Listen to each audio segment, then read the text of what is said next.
Today, Republican lawmakers are set to release their $1 trillion coronavirus relief bill, but the clock is already ticking as millions of Americans stand to lose benefits that are keeping them afloat amid this pandemic. White House officials have said their plan will replace the extra $600 in weekly unemployment benefits set to expire Friday with a 70% wage replacement. The plan is also said to include another round of stimulus checks, more than $100 billion to reopen schools, and money for testing. Over the weekend, the president's chief economic advisor, Larry Kudlow, signaled that Republicans would extend the federal eviction moratorium that has expired, but it is unclear if that'll happen before millions could lose their homes. Even as the situation is dire for so many Americans, Larry Kudlow painted a very different picture over the weekend.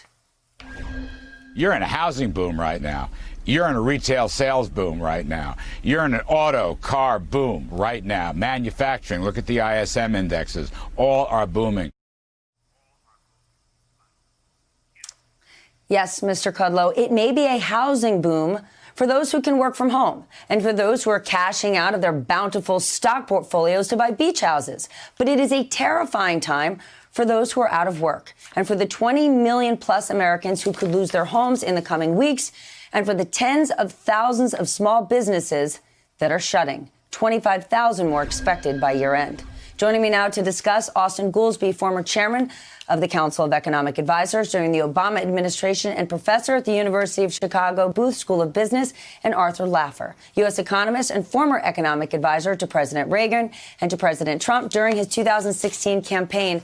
Art, when you think about the U.S. economy right now, do you see it the way Larry Kudlow does? A housing boom, a retail boom, an auto sales boom? It's only a boom in comparison to what was, Stephanie. I mean, what was really, really, really terrible. And we are coming back from that very low base. But no, this economy is not performing up to standards. It is really not. We've got a long way to go before we get up to anywhere near normal. And you're completely correct. That's true. Austan, what do you see? Look, I think the White House is dangerously out of touch with the experience of most Americans. We've got more people out of work now than at any time in the history of the United States. You've got hundreds of thousands of people dead from this virus and millions more infected, and it is resurgent. That threatens our entire recovery. And that for them to be saying, let's do a dance because the stock market went up yesterday, I think that's going to go away quickly because that's going to be so unbelievably unpopular with the American people that they're going to back away from it. Art, does it concern you that when you look at the stock market, people continue this confusion that the stock market and the economy are the same thing? Even when you look at the stock market, it's really the largest publicly traded companies when we look at the indices. And a year from now, we could be in a situation where all we've got are big box stores and chain restaurants. We're watching Main Street USA shut down every single day. Yeah, let me just say that what Austan said is completely correct on the coronavirus and what's happening. And until that virus really exits stage left, I don't see us coming back to normal. And as you might imagine, Stephanie, and as you said, the stock market reflects this type of economy and not the basic economy. You're seeing little restaurants, people going out of business all over the place, and they are not reflected in the stock market. What is in the stock market are those companies that are doing well. Thank goodness at least something is doing well. I'm very pleased the stock market is doing well, and I just wish a lot of the rest of the economy were doing as well as the stock market. And we have the power to do it, Stephanie. We have the power to set in place policies that really can encourage us returning back once the pandemic is exited. But we need to do the testing. We need to take care of the disease first and foremost, and then prepare for re-entry into prosperity. Then, Art, what do you make of many members of the Republican Party who are saying the jobs are there? People can go back to work. They're choosing not to because they're making so much money on unemployment. Do you really think that's the case for the majority of people who are out of work?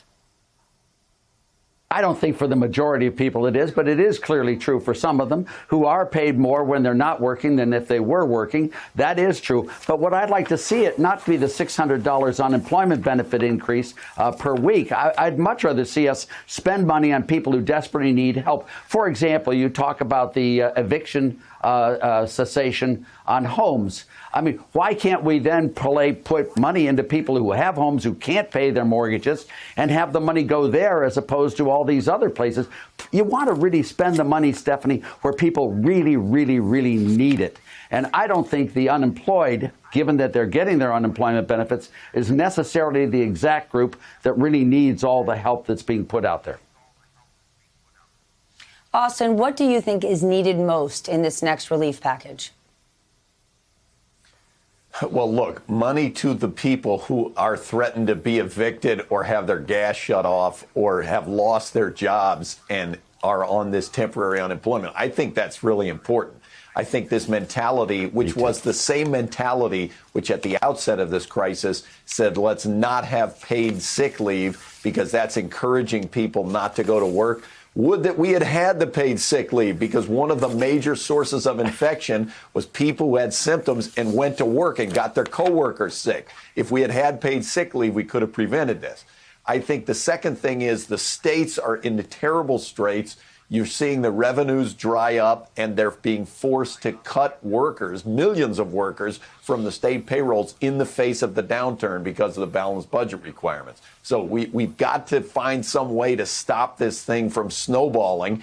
And the most frustrating part about it is that all the other rich countries of the world already figured it out. They don't have vaccines, they don't have treatments, but they pursued a policy which gave relief to people and allowed the virus to get under control, and their economies are now coming back in a way that ours is going the wrong way.